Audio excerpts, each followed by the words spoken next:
from various units. Some of them are from the Minister's Office, Pejabat YBM, YBTM, and also various other departments and units, bahagian getah, account, kewangan, unit integrity, Koko, Ladder, Kayu Kayan, HR, and also industry friends, And basically, it is just an update session to enhance our knowledge in terms of MSPO and what is the status to date. I'm also grateful and thankful to the ministry for the opportunity given to me representing MPOCC to share, as well as also to learn from you all. And before I begin, a small disclaimer. Much of the information that I'm going to share is actually not mine, and I have made efforts to reference the original source, and therefore you can actually go back to the original authors or the original document for reference. And as what Cik Aniza mentioned, for the Q&A, I'll be really happy if you can type into the chat box, and then we will take it at the end. Since Cik Aniza mentioned that this session will be a little bit more of a santai session, I will present both in Bahasa and also in English for the benefit of all. Before we go into the details, allow me to also share a little bit about me. My background, actually my career started in 1990 after I completed my bachelor degrees in agriculture. I worked in the plantations and also as an agronomist, mainly looking at rubber, oil palm, and cocoa. And after several years working in the plantation sector, I moved on to work with several NGOs, WWF, and also Wetlands International. And after about 10 years stint there, I decided to start my own consulting company, and I was supporting companies to become certified with regards to sustainability. And then also in 2015, I actually moved on to work with Rspo. I was the head of impacts there. I'm looking at complaints and grievances. Since 2016 till now, I'm actually with MPOCC. I've held a number of positions looking at many areas of the Msbl certification itself. So that's in brief, I just want to say this session will be quite heavy, so I invite you all to actually pay attention and also absorb as much as possible. And before I actually go into more details, I just want to say here at the beginning itself that sustainable palm oil is basically part of the national strategy for the nation in achieving the UN SDGs. As many of you all know, palm oil has actually contributed much to the Malaysian economy year in, year out. And I myself have come to realize that palm oil is so important for many Malaysians and also the economy at large. So for this morning, these are the topics that I will be covering. So I will touch a little bit about palm oil before we go into the details of sustainable certification of palm oil. I will also share a little bit about us, naturally, because I'm duty bound to share about the organization that I'm attached to, MPOCC. I will touch a little bit about the scheme itself, MSPO, and then also the progress that have been made in the past few years. And I will also give some examples of benchmarking and also collaboration, and I will wrap up the session with some key issues and challenges. So just before we actually start the session proper, I thought I will introduce a short video about MSPO. So just sit back, relax, and enjoy this video for a short while.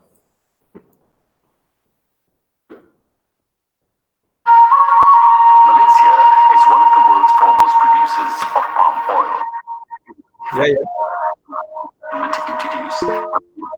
You can't see the video. MSP scheme to promote sustainable management and production of palm oil. Hello, my name is Audrey. My wife Rokia. Hang on. Okay. Maybe we will switch to the next slide then. Right. Is this slide visible? You can.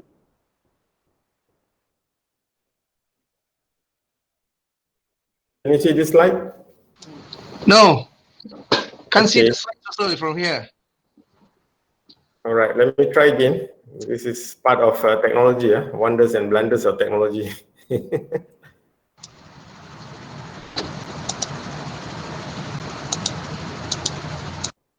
Oh, hang on. Mr. Lau.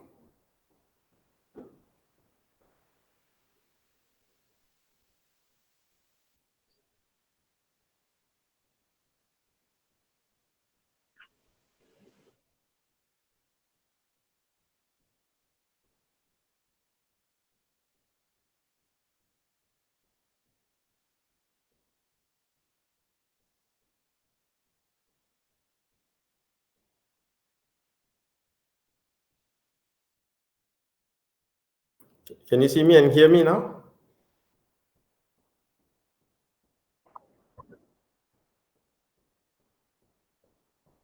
Okay, what about still the same thing, yeah? Hang on.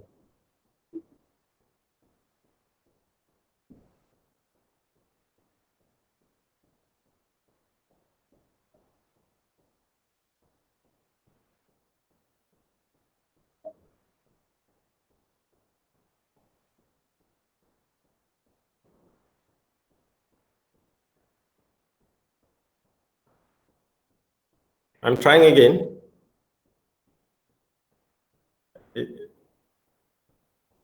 Does this work? Can you hear me now? Can you see this slide? You can see this slide? Okay. All right, wonderful. Maybe I should attempt for the video again one more time.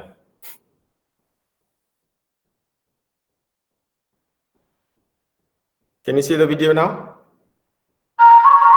Malaysia is one of the world's foremost producers of palm oil. In 2015, the Malaysian government introduced the Malaysian Sustainable Palm Oil Mspo Certification scheme to promote sustainable management and production of palm oil. Hello, my name is Hariri and this is my wife Rukia. We are smallholders growing oil palm from Malaysia. Welcome to my oil palm farm. I've been planting this oil palm 15 years ago. In 2003, I retired from the company, the oil and gas company that I worked in. When I came back to this land, it was actually in a mess. Basically, there was coconut palm trees and also a mixture with the coconut trees, bananas, some coffee, some cocoa, and some other vegetation. Once I've decided to go on oil palm farming, and because I had no full information and knowledge about oil palm, I went to the office of MPOB, the Malaysian Palm Oil Board, to help me to do my planning of the plantation. In 2018, my farm was Mspo certified. What that means to me is that I am conducting the practice on the farm according to the best standards set by the world. And this is the result that you have today. Smallholders should adhere to good agricultural practice and also to the Mspo principles and criteria, so that in the long term they will contribute to the production of sustainable palm oil. As a commodity, our palm oil is exported to many countries and is made into so many products. My aspiration is to ensure that Malaysian palm oil is green, clean, and safe. Sometimes I imagine that someone somewhere in the world is using my palm oil.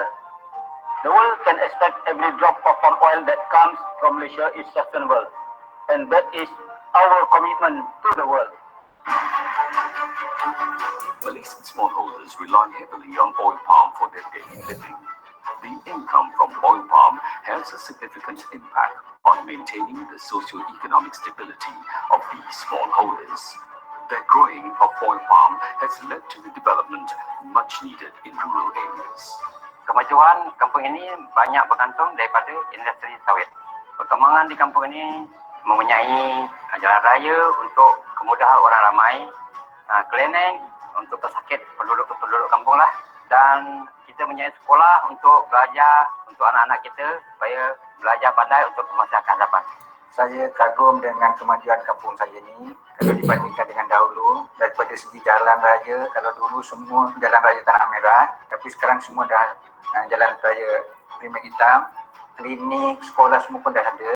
Kalau dulu sekolah pun kalau papan atau kayu, tapi sekarang sekolah semua dah batu. Pada asalnya sekolah ini telah ditubuhkan pada tahun 1955 dengan murid seramai 13 orang.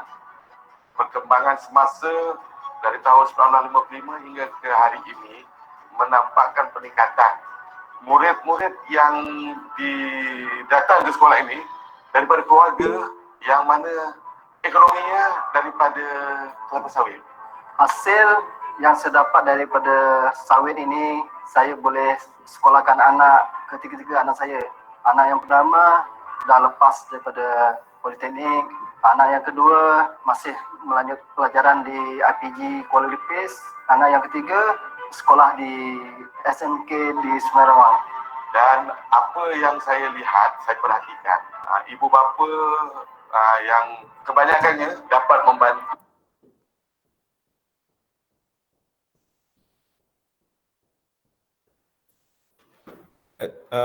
Morning everyone, can you all hear me? Can you see me? Or can you see the slides? I had to stop the video just now very shortly because some of y'all were not able to see it. Can you see me or can you see the slide? Wow. Okay, then let me go back to the presentation mode. I'm so sorry about this glitch because I'm also learning how to actually adapt and adjust.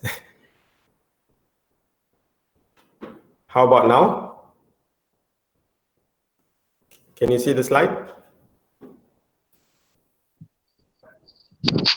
I can see the slide. Oh, you can see the slide. Okay. I can see the slides also, Doc. All right, all right. So this slide actually talks about some basics about vegetable oils. Yeah. So thank you for the feedback. At least I know what you all can see from your end. Yeah. So I thought before we dive into the MSPO topic, I just wanted to share a couple of slides about palm oil itself. And if you look at this slide on the left, the two diagrams, the one on the left actually is comparing palm oil with other oils, other vegetables oils, and you can see palm oil is on the top. Yeah. So in terms of efficiency, palm oil is basically the most productive per unit area. And the graph on the right hand side, you can see is basically the comparison of inputs and outputs for some of the major oil crops. And again, you can see palm oil is a miracle crop. Yeah. So in terms of output and comparing with the energy input, pesticides and fertilizer, it is way ahead of other oils. Now, this graph actually I adapted from Dr. James Fry and also Claire Fitton's study.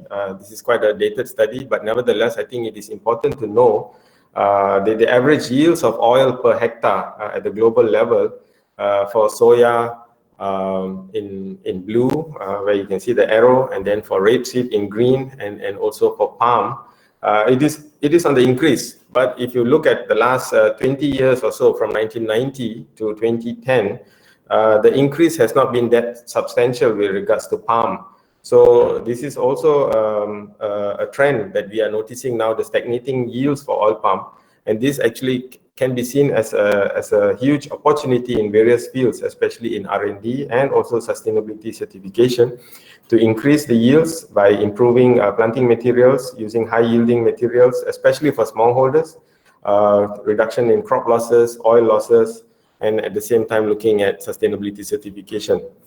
Now, at the beginning of this presentation, I mentioned that palm oil sector has actually contributed quite a lot to the Malaysian economy, and these are figures that I have managed to compile thanks to MPOB and also the ministry, which actually look at some of the key indicators for the year 2018, 2019, and the percentage change. And you can see the percentage change in blue is actually showing up and red is down.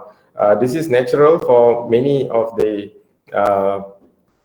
commodities. It is not actually fixed, it is fluctuating. But nevertheless, I think the take-home message here is that palm oil is here to stay, and it is actually a huge contributor to the nation, and especially if you look at the number of smallholders who are directly depending their livelihood and income is almost 500,000. And in total, I think more than 3 to 3.5 million people in Malaysia depend on their direct income from palm oil. Now that brings us to the next topic with regards to certification. Why certification is needed, and also how does this actually contribute to the overall economy, and also how it addresses sustainable development issues. No doubt, every crop has its goodness and also its downside, and the same with palm oil. Palm oil is also heavily criticized for its environmental and social impacts in terms of deforestation, human rights violation, various labor issues, and environmental impacts. And one way to demonstrate good agriculture practices is through Msbo certification. And that is why the government has actually made a firm stand to actually implement Msbo as a mandatory certification to differentiate Malaysian certified palm oil from other uncertified or unknown palm oil. So this one slide actually summarizes the justification, the need for Msbo, and therefore for it to be continued to be relevant. So I move to the next topic. I'm also conscious of the time that we have. I will just share with you a few slides about us, MPOCC. We are actually incorporated as a company, a non-profit company, back in December 2014. So we are now almost 6 years old. We are governed by a 13-member board of trustees comprising people from various backgrounds with regards to oil palm, through the industry association, the ministry, MPOB, academic R&D institution, smallholder organization, NGO, and also civil society. Our objectives are very clear with regards to the way how we govern our business, basically to operate a sustainable palm oil certification scheme in Malaysia. Secondly is to engage with all relevant parties, and this includes trade association, industry association, institution of higher learning, NGOs, etc., etc. And also, most importantly, to develop and also establish a mechanism for certification for palm oil, and also to make sure that the requirements of these standards are complied with. For your kind information, I would like to invite all of you all to actually log on to our website, and there will be a pop-up box for you to get regular updates. Kindly fill in your details if you haven't done already, to actually get updates from us from time to time. At the same time, we have also launched a certification portal for us to actually tell the world with regards to our status of certification nationwide.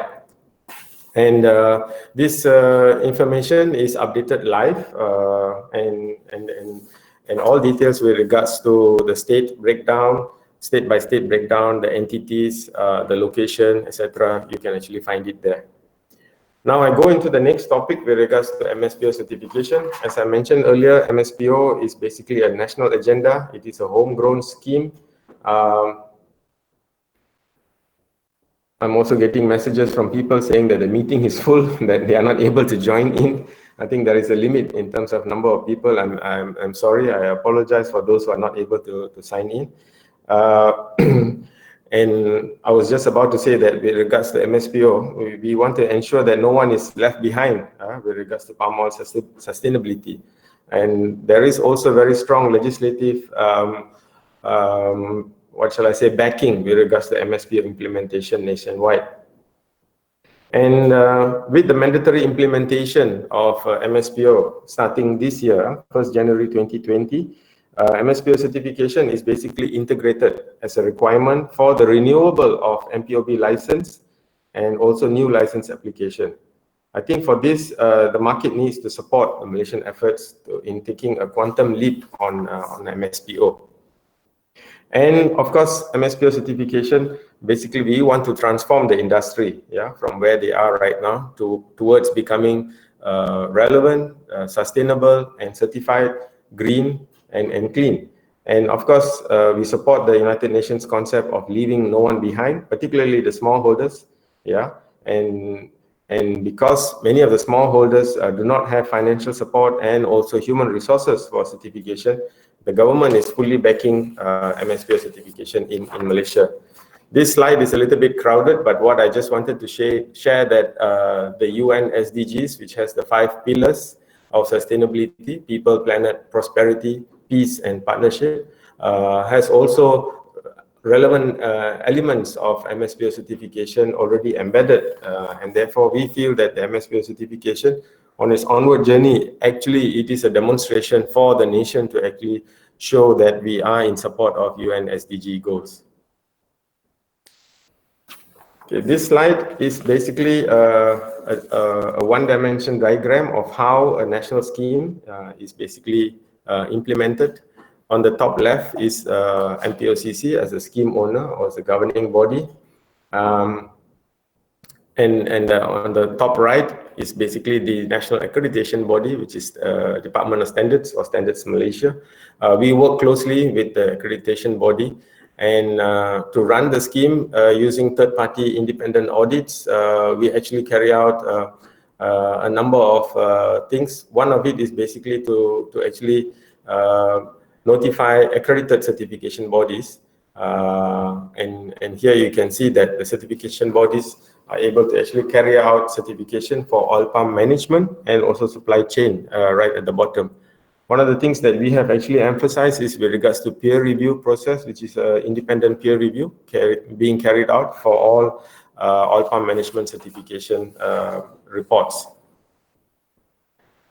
Now, to carry out certification, we actually need certification bodies that operate nationwide, and MPOCC allows for third-party certification bodies, basically Malaysian registered CBs or certification bodies.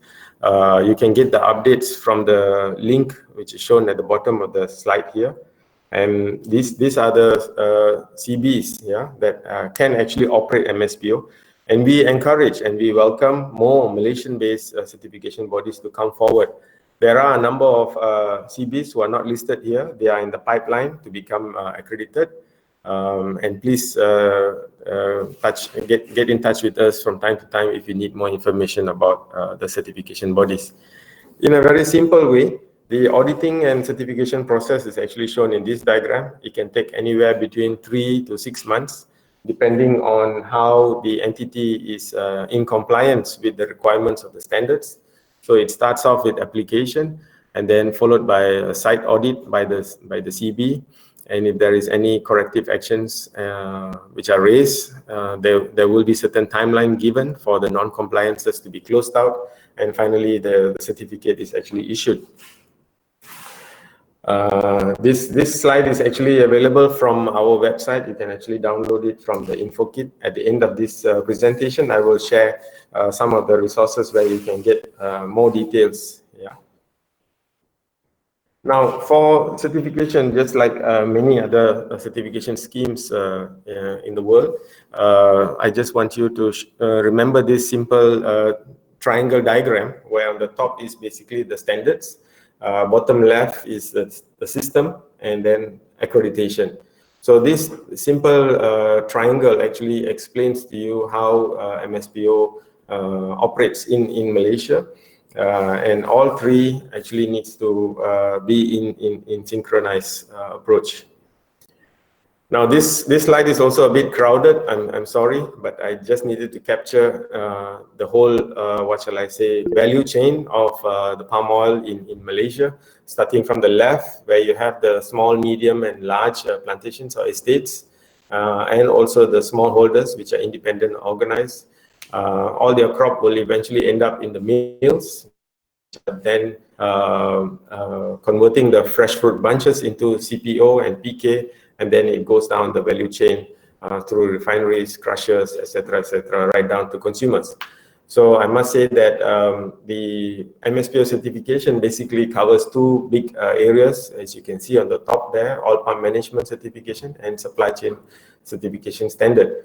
Also, I need to flag here that the dealers and the collection centers currently are not certified, but in the standards review, we will actually look at ways and means how they can be actually brought into the MSPO standards for certification purposes.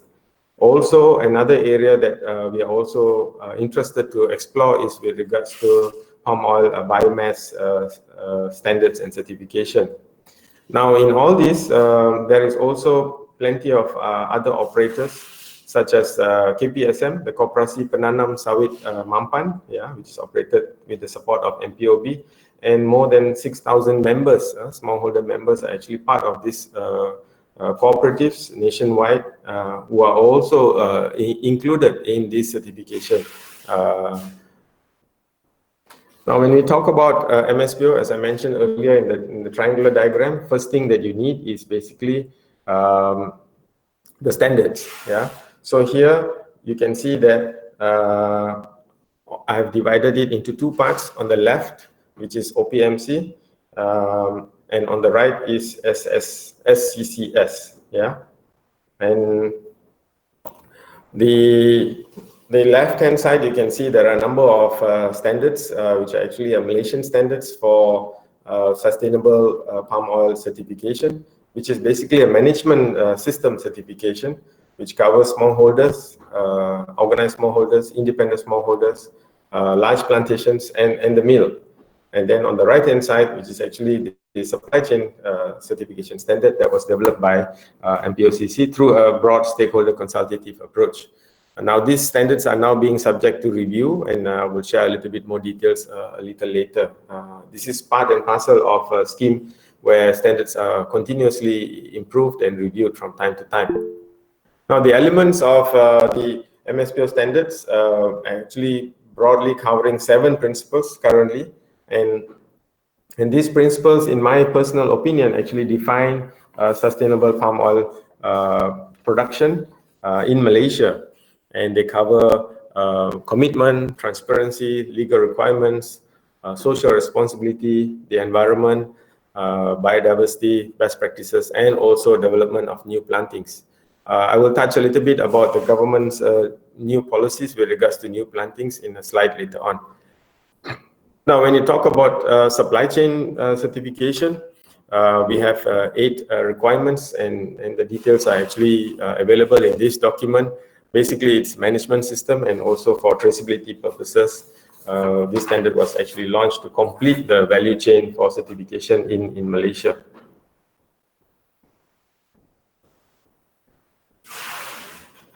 Now, for the certification system, we also have a logo usage, and in this case, we are looking at 2 different types of supply chain models. One is segregation and mass balance for Malaysia, and the details are actually available on our website for use. If you like to actually get further information, please kindly contact us.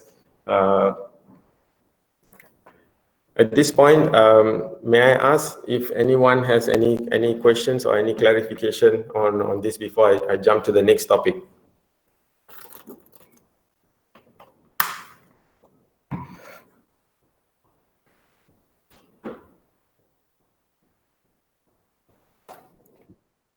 Yeah. Go ahead.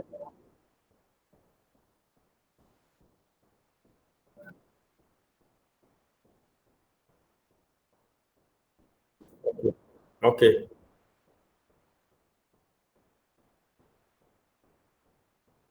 Okay. I'm halfway through the presentation, and I'm looking at the time, which is also halfway.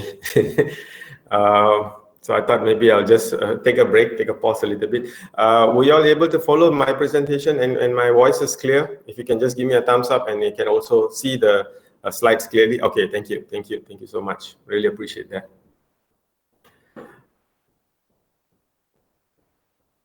So we have a hodgepodge of different kinds of questions, ranging from GHG, looking at FFB collecting centers, percentage change for export for MSPO, CSPO, MPOCC's view in assessing GHG. Yeah, because we have a mixed bunch of people who are coming from different areas. Thank you. We are currently developing GHG consideration. Yes, thank you, Ben. MSPO licensing renewal, MSPO certification, please elaborate, and so on and so forth. How is the MPOB license integrated to MSPO? Okay, great. At least I have an idea. You all are still there. You all are active. Thank you for this interaction. I just wanted to make sure that you all are with me, following me. Can you see this slide now?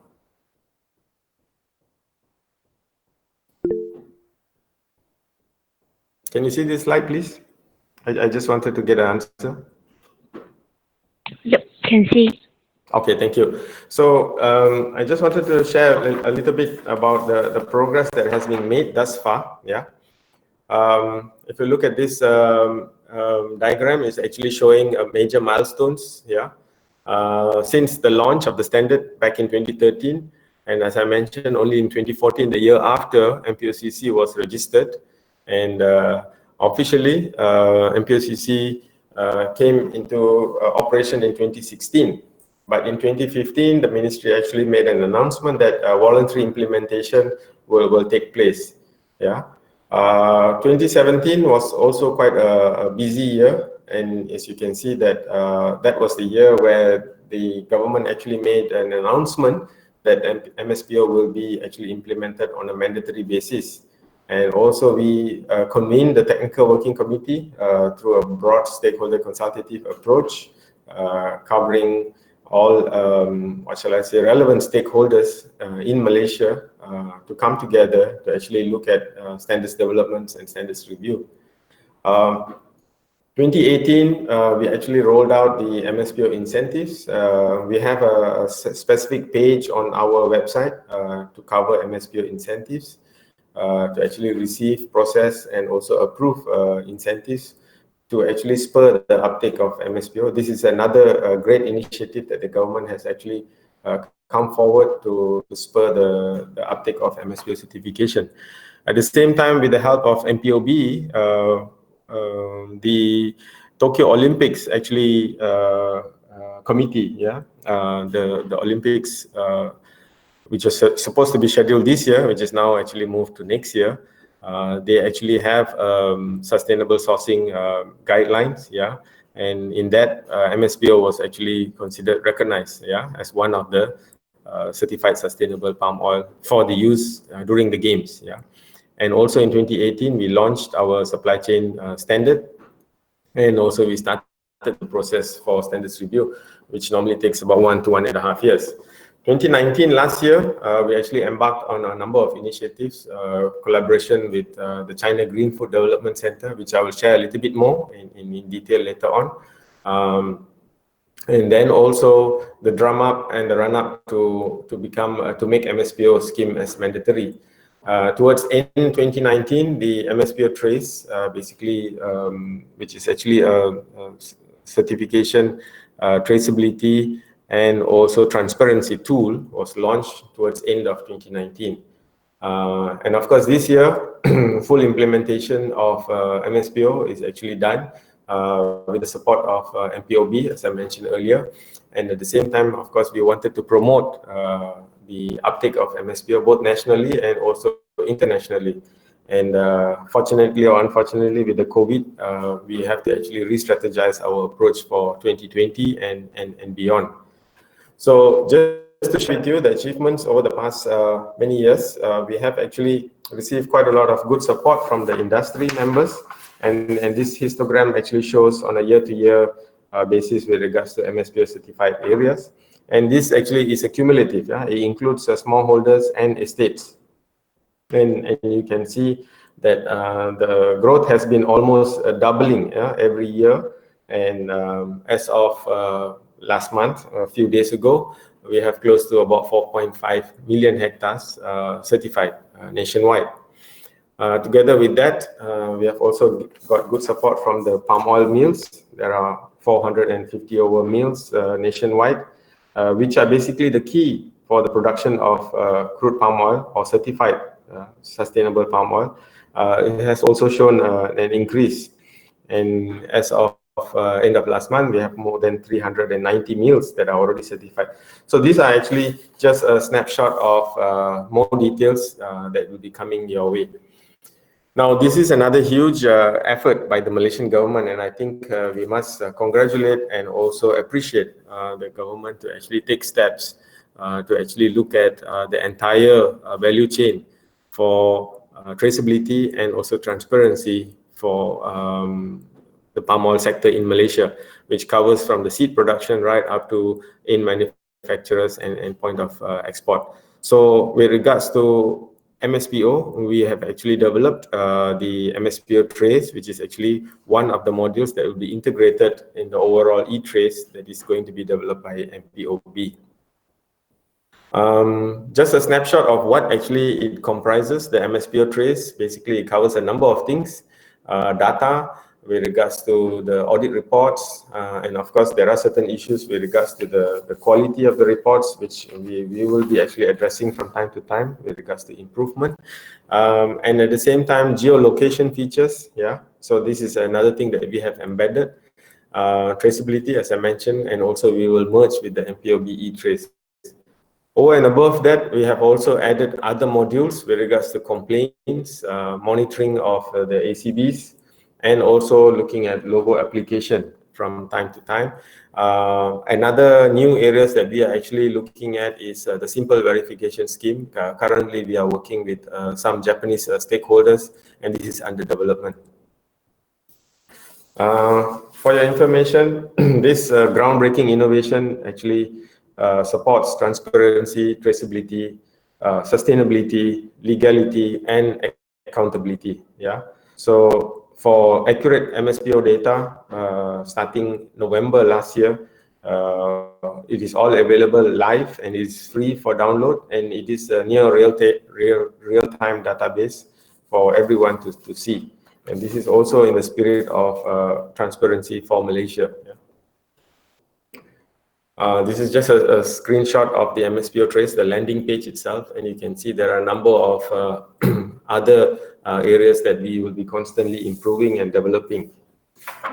I mentioned that there are already work underway with regards to the standards revision, at the moment, and a number of what shall I say, committees are actually in place. Starting from the top, the National Steering Committee, which actually sets the policy direction for Malaysia. We as a scheme owner, we also are also represented in that committee. The standards owner basically is Department of Standards Malaysia, and together with Department of Standards, we also are the secretariat for the standards revision process now, which has already kick-started since last year. And we have to follow through the national process to make sure that the eventual product is actually going through its due diligence before it is endorsed as a formal Malaysian standard. Now, one of the things that I would like to share with you is basically the tax deduction that is available for MSPO, unlike other oil palm certification schemes, because this is a national scheme. And therefore, the Malaysian income tax is clear with regards to eligibility of tax breaks for clients and the certification body. So there are a total of 18 accredited certification body schemes under Standards Malaysia, of which MSPO is already embedded part of it.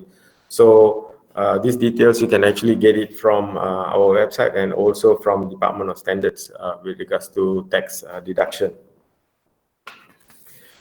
Now, in the past couple of years, several assessments were conducted, independent assessments. I will just share with you one sample, which was done by Neocarbon, because this assessment was actually to look at the gaps between MSPO and Ircc, which is actually the International Sustainability for Carbon Certification. And you can see the number of points on the diagram on the right. We are not there yet, but at the same time, there are certain areas where the study has actually highlighted that we are better than Ircc, such as in the areas of stakeholder participation, in the areas of SEIA, and also FPIC. And of course, no doubt, as you all know, there is always room for improvement, and these are the areas that have been proposed to be considered during the review of the MSPO standard, which is underway now, and this will be actually incorporated as part and parcel of the new revised MSPO standards for Malaysia. Now, with regards to international collaboration and recognition, we have to actually take a national approach to this. and we have initiated a number of bilateral discussions at the G2G level. This slide actually shows the signing of the MOU between MPOCC and the China Green Food Development Center. And this is basically to look at how MSPO and the China Green Food Certification can work together.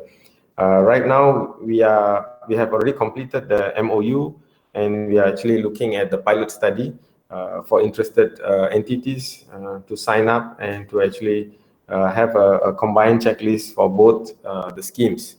And this is something that we are excited this year, and it will continue in a big way in the years to come. Also with Japan, with the support of MPOB, we have actually started a number of engagements with certain industry players there. And also we have met a number of industry associations, and there is a keen interest with regards to palm oil biomass certification standards. And upon the request of the Japanese industry, we are actually embarking on this interesting and exciting initiative.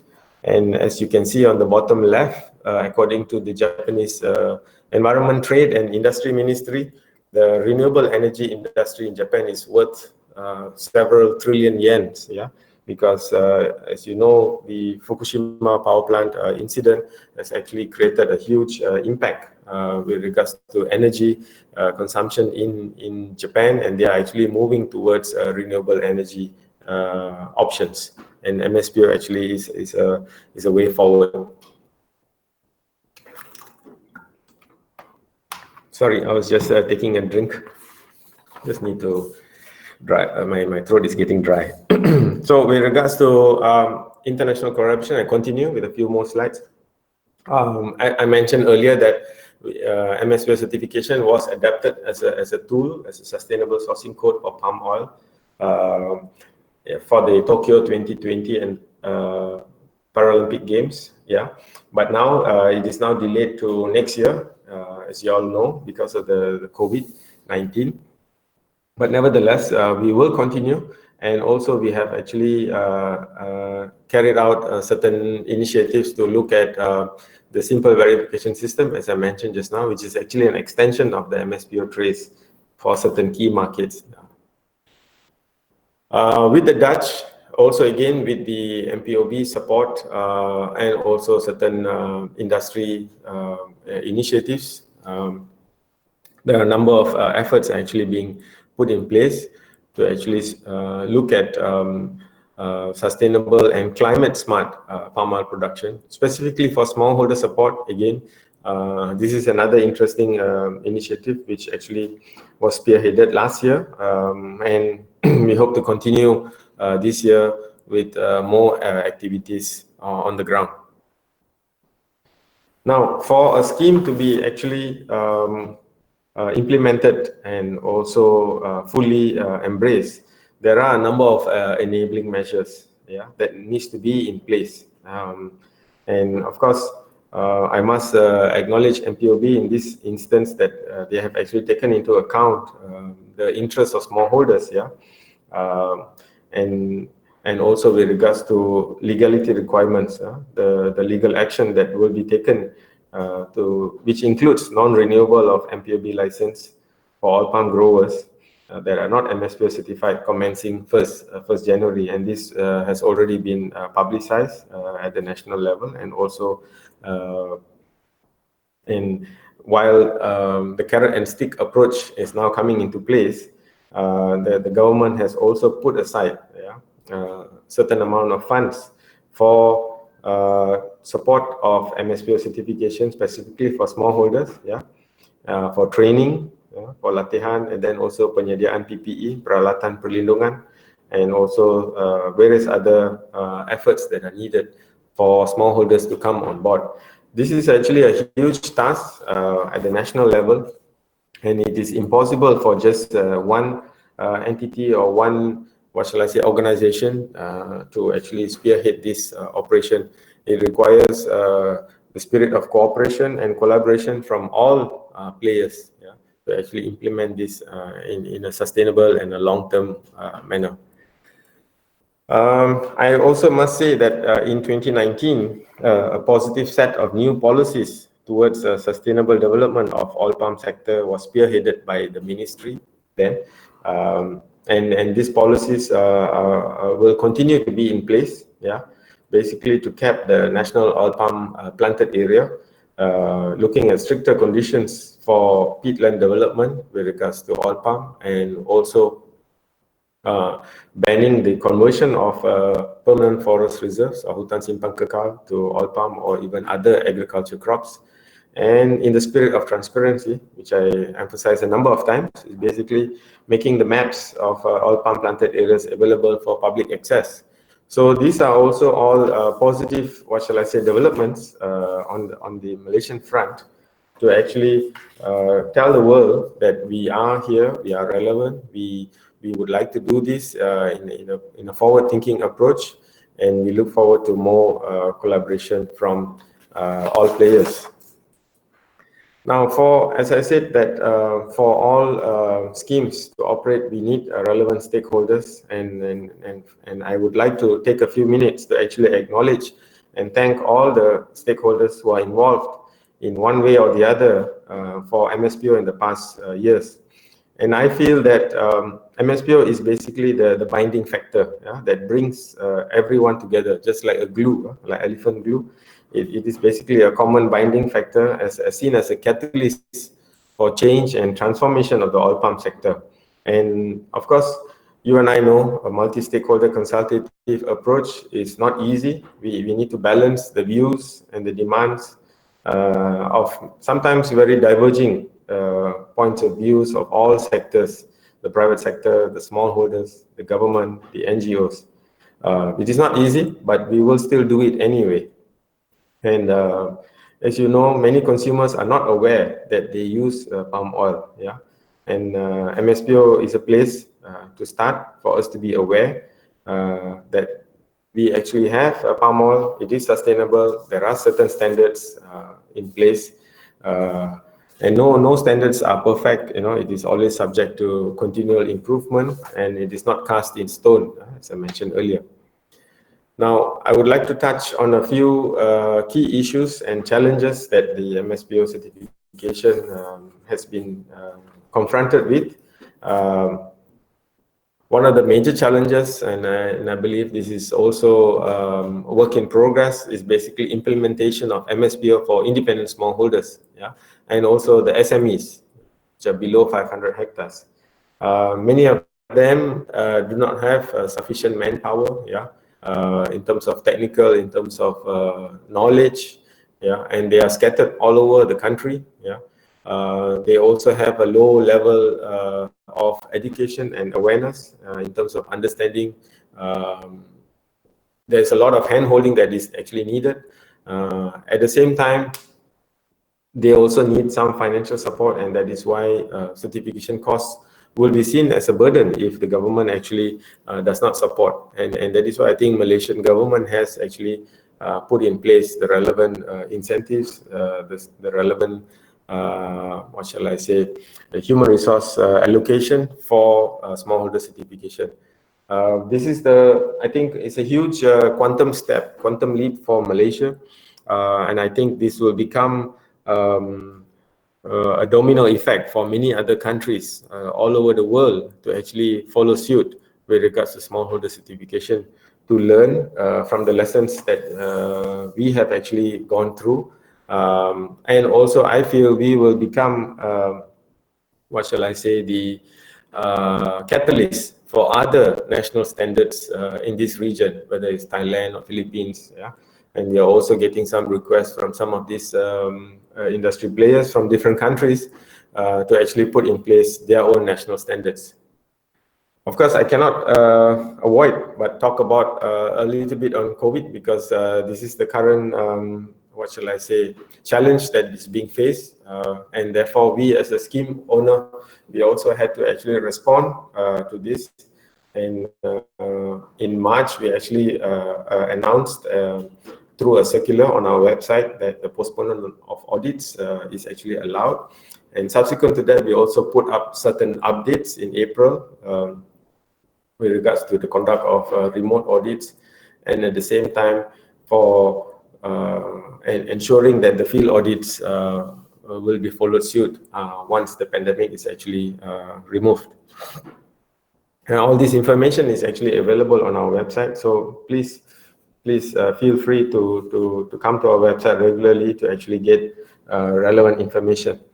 And of course, compliance to all the SOPs, ya, pematuhan kepada semua SOP yang diwajibkan oleh pihak kerajaan bagi semua kaki tangan yang terlibat dalam skim pensijalan MSBO adalah penting dan tidak harus diabaikan. Ya. I have a few more slides before I conclude, and I'm looking at the time. I would like to stick to the time of 1 hour. Other challenges apart from those that I have highlighted, basically it is listed here in summary point of view. One is global acceptance and recognition. As I mentioned, MSBO is basically a homegrown scheme, and now that we have built MSBO up to a certain level, where more than 80% of the planted areas are actually certified, now we have to take it globally,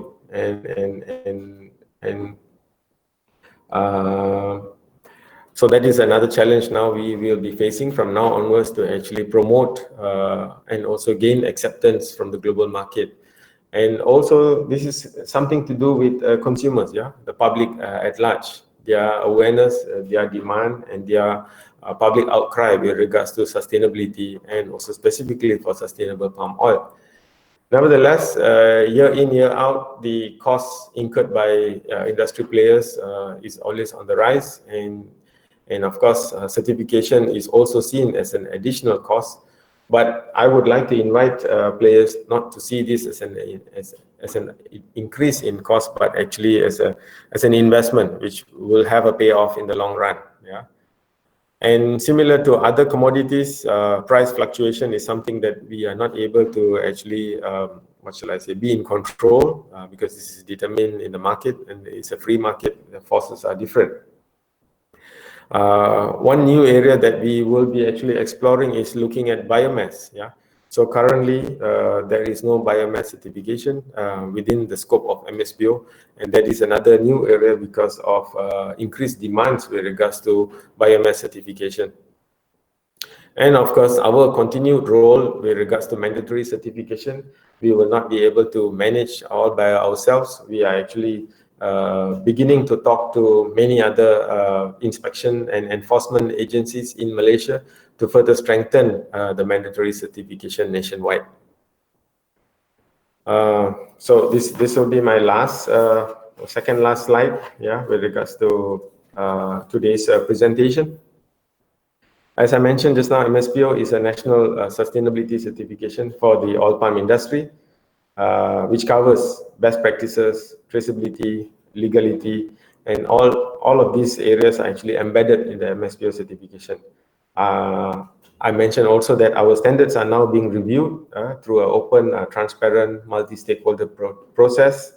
And as what Malaysia has always been committed towards the global agenda with regards to certification and also the UN SDGs, MSBO, I would say, is here to stay. It will be the brand for Malaysian palm oil, which actually proves that it is green, it is certified according to certain standards, and it will become a brand for Malaysian sustainable palm oil. Now, what I've just given here is basically some information links, web links that you can actually go to get more information. And at the same time, we will be constantly updating our website from time to time. One of the things that I would like to share with you is with regards to the incentives. Yeah, to spearhead MSBO certification, the government actually kindly put aside a certain amount of funds for incentive for those who have started MSBO certification before 1st January 2020. They are eligible for incentives, and we are still processing a lot of applications that we are receiving on a daily basis. So please bear with us from that aspect.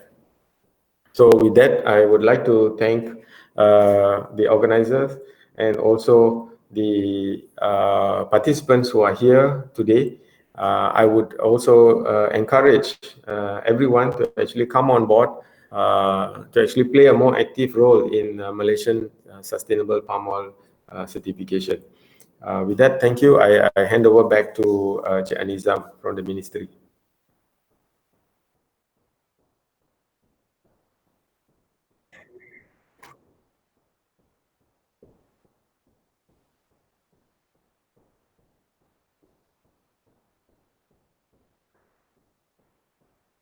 Yeah, thank you. Let me start from the beginning, just to be fair.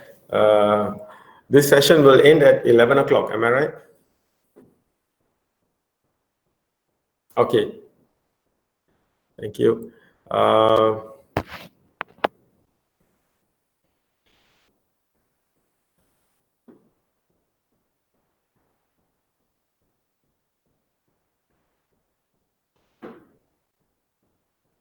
I'm sorry, at the beginning part of the presentation, there was a lot of glitches and hitches. I apologize for that. I'm also not so familiar with the use of IT, wonders and blunders of IT. Right, so one of the questions is how much is the percentage change for export for MSPO, CSPO? Yeah, and this is the information that is actually being captured now in our MSPO trace.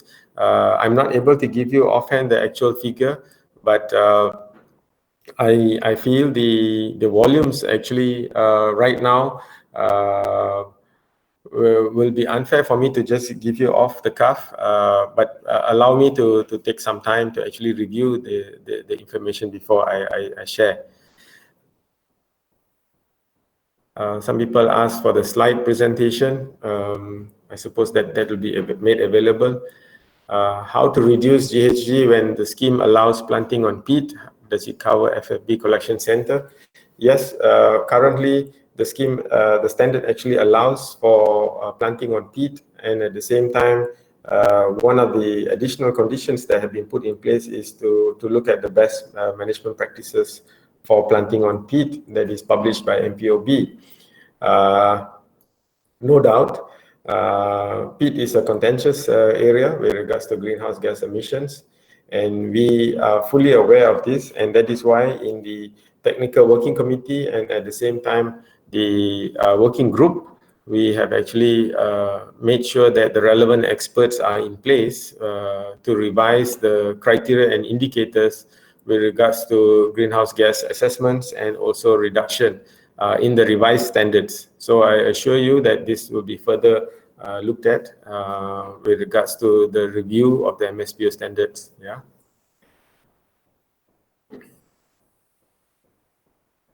Yeah, so again, with regards to assessing GHG, yes, once the standards are already in place, then there will be certain specific guidelines that will be published to actually support the requirements of the standards and compliance in that matter with regards to assessing GHG.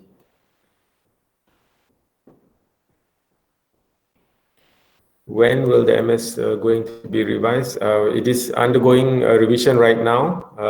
We have started the process late last year. And of course, due to the COVID in the last couple of months, there is certain shift in the timeline. But please feel free to contact the Secretariat to actually get a revised, what shall I say, Gantt chart with regards to the implementation of the standards review itself. Originally, the target was by end of this year, we would like to have the revised version of MS 2530 actually, 2530. But that may be a challenge, yeah, because of course, we prefer to have face-to-face stakeholder consultations, and of course, in certain remote areas, the challenge can be to actually have a good internet connection. So we are trying to see what are the better options that are available to actually make sure that the process that we are actually doing caters for the needs of all stakeholders. We are currently developing GHG consideration in the MSPO standards review. We now recognize the need for this and working towards developing it. The MSPO standards review process is currently ongoing. Thank you. MSPO license renewal and Msbl certification. Please elaborate effective date, procedure, and exemptions.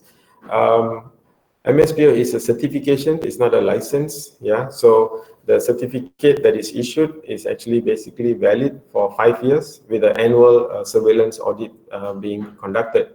Yeah. Currently, the procedure actually follows the Department of Standards requirements, and we follow what are the requirements that are stated for accreditation of certification bodies for MSPO nationwide.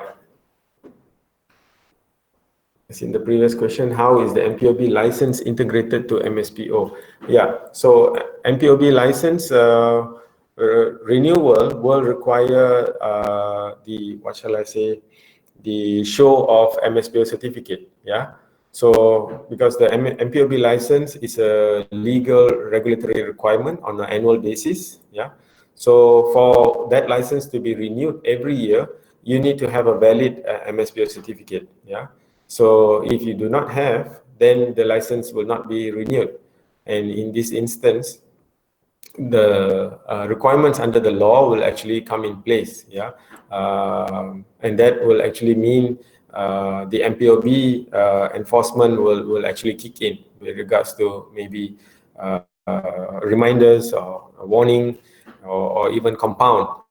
Yeah, so those are the things that will happen on a mandatory basis, yeah, from now onwards, moving forward.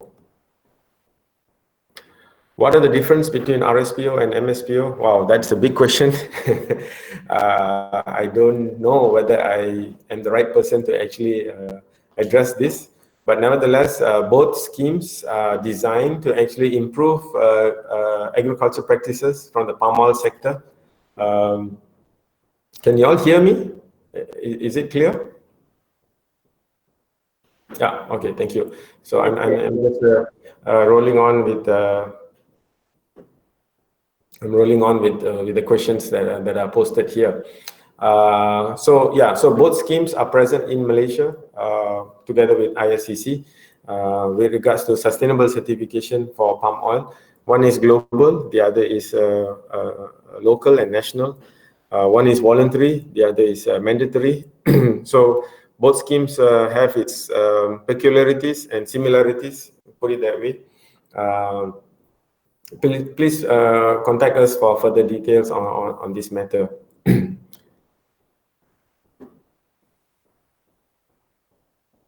What is the status of MSPO oil for the deferred Olympic or Tokyo Olympics? Yeah, so as of now, the recognition is actually specifically for the Tokyo Olympics and Paralympics 2020. And because that deadline has now been postponed to 2021, it stays until the games is over. Yeah, and of course, the recognition is basically specifically for the use of the Tokyo Olympics, because the Tokyo Olympics is actually, I think, a game that they wanted to make sure that it is sustainable. Yeah, in the whole operation of the Tokyo Olympics itself, not just for palm oil, but for other sectors as well, for timber, for paper and pulp as well. Yeah. Is it important for dealers and collection centers to be included in the MSPO audit progress? It may be quite a simple paper procedure to start, but important for them to be there. Yes, we have actually acknowledged and recognized that the dealers and collection center play a very, very important role, specifically with regards to smallholder crop that are coming in. And currently, they are the missing link in the MSPO audit process. And we are actually taking steps to incorporate the dealers and collection centers. We are actually having active discussions with them in our working committee and working group to ensure that what are the relevant requirements that can be incorporated into the revised standard for audit purposes moving forward. What actions taken by Mplcc to ensure traceability under MSPO? One of the big steps that we did was to actually launch the MSPO Trace app, which is available for download. And from there, you can actually trace from the refinery to the mill, right up to the ladang, to the smallholder itself. So, and I think this is a huge step for a nation to actually prove traceability right up to the point of origin from the farm itself. Yeah. So what is the fine if not certified in 2020? Yeah, so this is a big question everybody's been asking. What if I don't do? What will happen? Yeah, and of course this is a due process that MPOB will have to put in place, because they are the regulatory body with a parliamentary act in place. We are a scheme owner. We do not have any enforcement power, and therefore I think this question should be adequately addressed by MPOB. But nevertheless, please contact us for further details. Yeah. We need a wide variety of audit reporting. We notice a wide variety of audit reporting format between the CBs, particularly on the FFB supply source. Can MPOCC set the minimum requirements for this and standardize this? Yes, I agree. I acknowledge this point of view. End of the day, MSPO and many other schemes are basically man-made. It is not perfect. It is always subject to continual improvement. We are also receiving quite a number of inputs with regards to the quality of audit reporting. We have also alerted a number of CBs with regards to improving their report writing capability, their formatting, and also the contents. We will actually put in place what are the minimum requirements from time to time and to further standardize it. Yes, I acknowledge this point of view. Thank you. What is your opinion about inclusion of independent smallholders in MSPO? Because according to OPMC data, only 24.3% of independent smallholders is certified. Yes. Right now, to actually have, what shall I say, the entire nation, yeah, which comprises of all sectors, the big boys, the medium holders, the small holders, to come on board, it is unfair to actually have one finishing line. Yeah, so we need to have a phased approach. And that is why MPOB is actually working very, very hard on the ground to actually make sure that smallholders are not left behind. And they will be actually, quote unquote, the laggards, yeah, which needs more hand-holding, more, what shall I say, support in terms of human resource, in terms of knowledge, in terms of training. So it's not just smallholders that have to raise the bar, but also the other industry members will also have to come in play. And that is why I think it is important to have a win-win situation here, because smallholder yields and smallholder productivity is always below the national average. And that is why it is important for all industry players to actually encourage and also support independent smallholders. And one way to tell the world that smallholders are not left out is to include them into MSPO certification. And I must say that from the word go, back in 2013, when MSPO was, the standard was launched, we had a specific dedicated standard for smallholders. Yeah.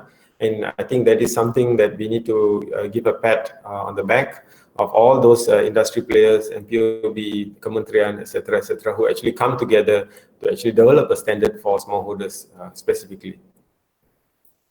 What are the common report quality issues are there?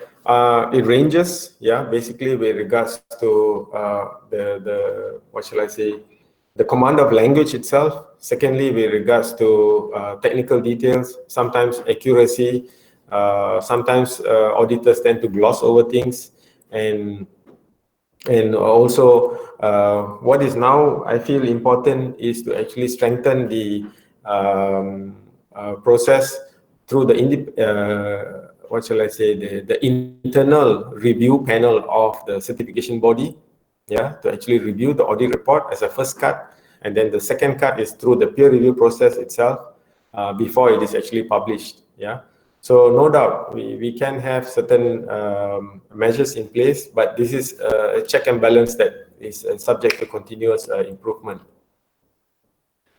Back to GHG questions, I'm referring to indicator 4.5.4.1 for both plantations and mills.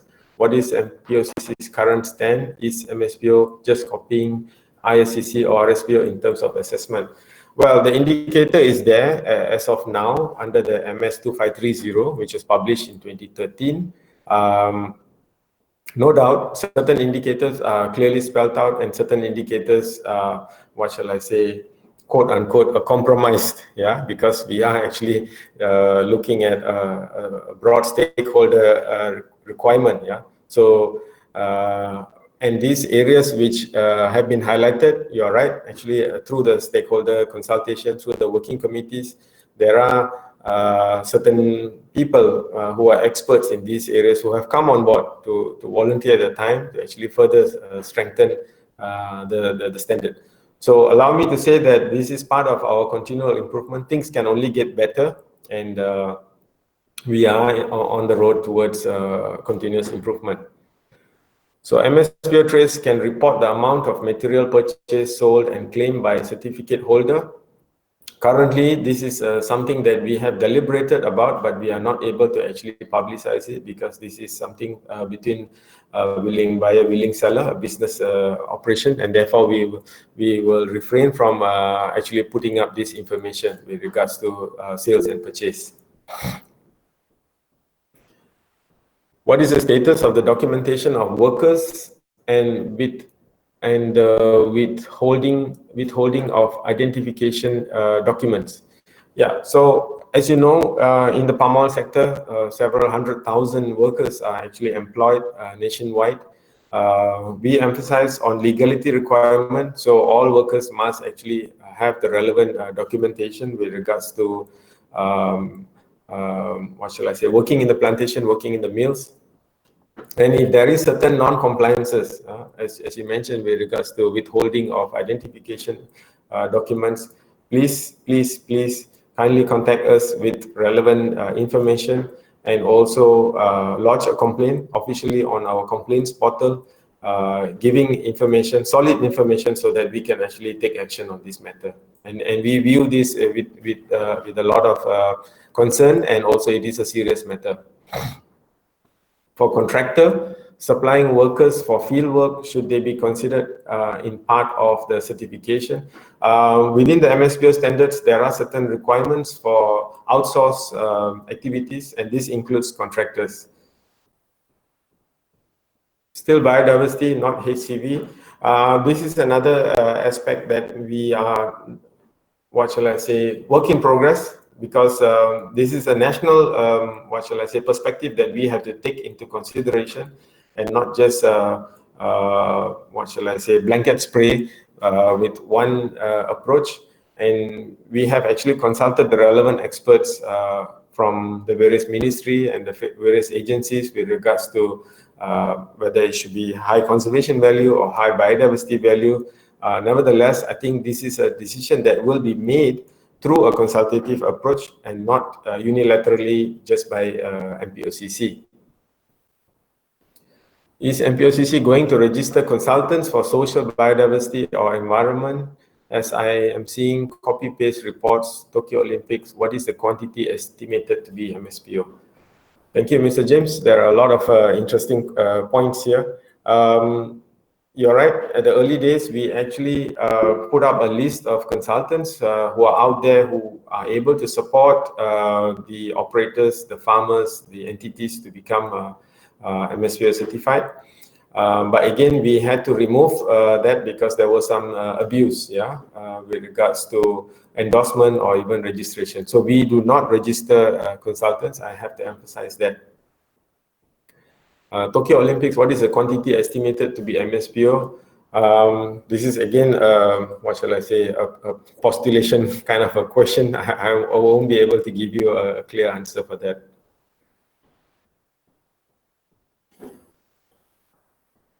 Will the quantity be shared with other sustainability schemes? Hang on. What is the quantity? Oh, what is the quantity estimated for MSPO, or will the quantity be shared with other sustainability schemes? Yeah, again, it depends on the Tokyo Olympic Committee itself. I'm not sure how is their criteria with regards to a shared responsibility, whether they're going to, have an equal slice of cake for all MSPO, Rspo, ISPO. I'm not sure. It is not in our hands to actually decide. So less than 100 acres license will be renewed even though not certified. Again, this is a question I think you should pose to MPOB with regards to license. Yeah. Good to hear that these policies will be preserved for the new government. So all palm planted on hutan kekal as of today is okay. Again, this has to be verified by the certification body if there has been any encroachment into hutan simpang kekal, and therefore the legality requirement, the land tenure, and the land permit must be fully verified before it is certified. Again, we place a lot of emphasis on independent certification, and that is why the certification bodies have to play a more active role. Will MPOCC be having similar meetings for the trace? I'm not so sure about that. Are there reviews for plantation size to be categorized under Part 2? I'm assuming this question is revolving around the standards review itself, where the Part 2 standards basically is for independent smallholders. Maybe you're referring to Part 3, which actually has plantations and organized smallholders. Yes, we are actually looking at how to further categorize it and also further clarify the various entities in Malaysia with regards to standards and certification. In terms of declaration of planted hectare, certified hectare, title hectare, if the title is 100 acres for oil palm, but he planted 50 acres for oil palm, the rest is fruit orchard, how much should he be declared a certified area? Again, this is a question that keeps popping up again and again, and also I think it is important for the certification body to look at the title area and the planted area before a decision is actually made with regards to certification. When can we start for site audits? Yeah, so again, we have to follow closely the decision by the Majlis Keselamatan Negara with regards to site audit. Yes, on-site audits will actually come in place, but at the same time, right now, I think emphasis has to be put with regards to the safety, yeah, of people. Who is the organizer? MPOCC, MPOC, MPOB? I'm not sure what is this. You have 3 only. Maybe you can check MSPO trace now and present how much. What is considered new planting in Principle 7? What is the cutoff date? For now, the Principle 7 in the current MSPO standard doesn't have a cutoff date. Yeah, and that is something that we will be actually further tightening and also enhancing with regards to the review standards. And I really welcome all experts and key players who are sitting in the committee and also in the working group to actually have an open, transparent, and also healthy discussion with regards to this matter.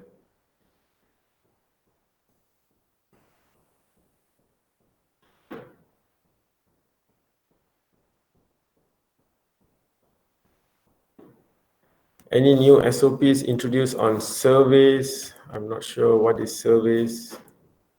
Mr. Chia.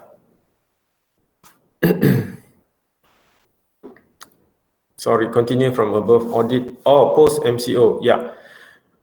So with regards to SOPs post MCO, we will have to actually address it as we take on board people's movement back into the field. Of course, third-party independent certification is always dependent on on-site audits, and now we have incorporated remote audits as also part of the fulfillment requirements.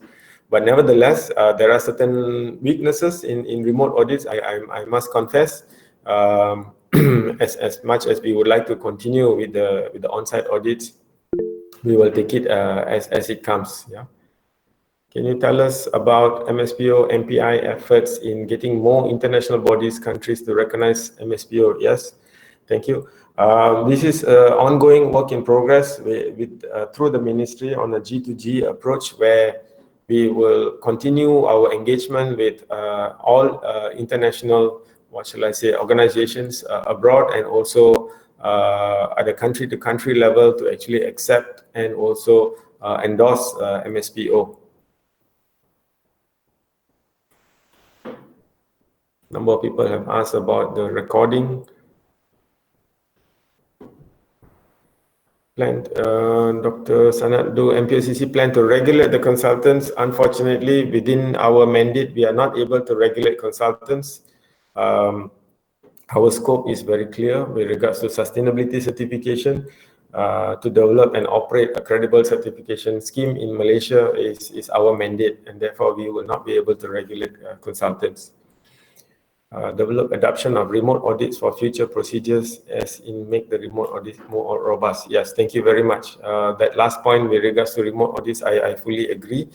And moving forward, as what the Prime Minister has actually emphasized, the new normal, this will be some of the new things that we will have to look at, new technologies, new approaches, how to actually conduct audits to make it more robust, to make it more transparent.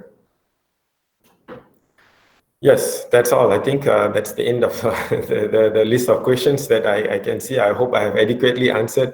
I'm thirsty.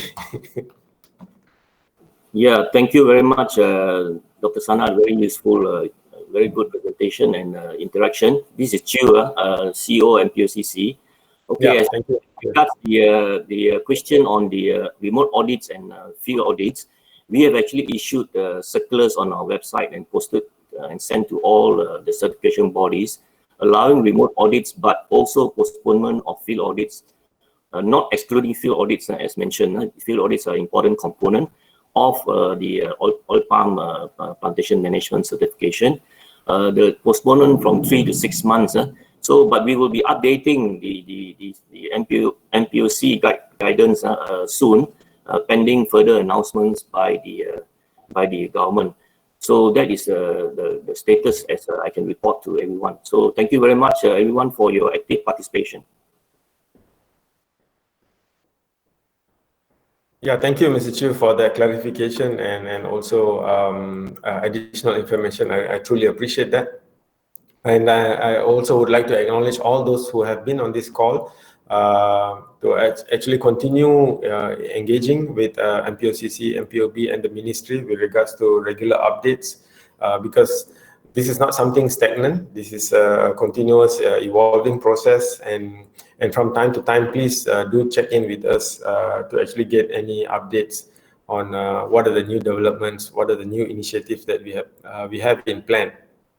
Moving forward, I think MSPO will become the precursor. Yeah, that is what I would like to say in summary for other nations to also follow suit with regards to demonstrating good agriculture practices and sustainability certification nationwide. Yeah. Thank you. I hand over to Encik Muhammad Anizam, the Secretariat, and I really appreciate this opportunity to share, and I learned as well.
Yeah, we are fine because in the spirit of sharing and learning, and also transparency, we are okay with that information. Apart from that, I also want to inform those who are on the call still, because not everybody is well versed with the topic of palm oil and also sustainability certification. There are a number of what shall I say, publications available, you know, for everyone to actually enhance their knowledge. Yeah, and this is not just the only documentation. MPOB publishes their annual reviews and also plenty of journals, magazines, you know, updates, MPOCC, Kementerian also. So please, in the spirit of continual learning and enhancement, to get to know what is going on in the industry, to keep in touch. Yeah. So please read and also keep active. Yeah. Thank you. Thank you so much.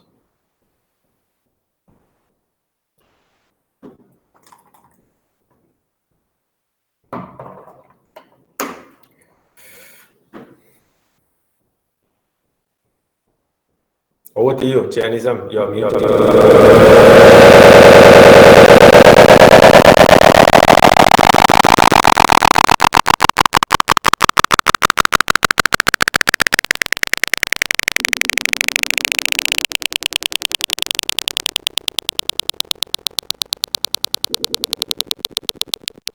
something.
Okay.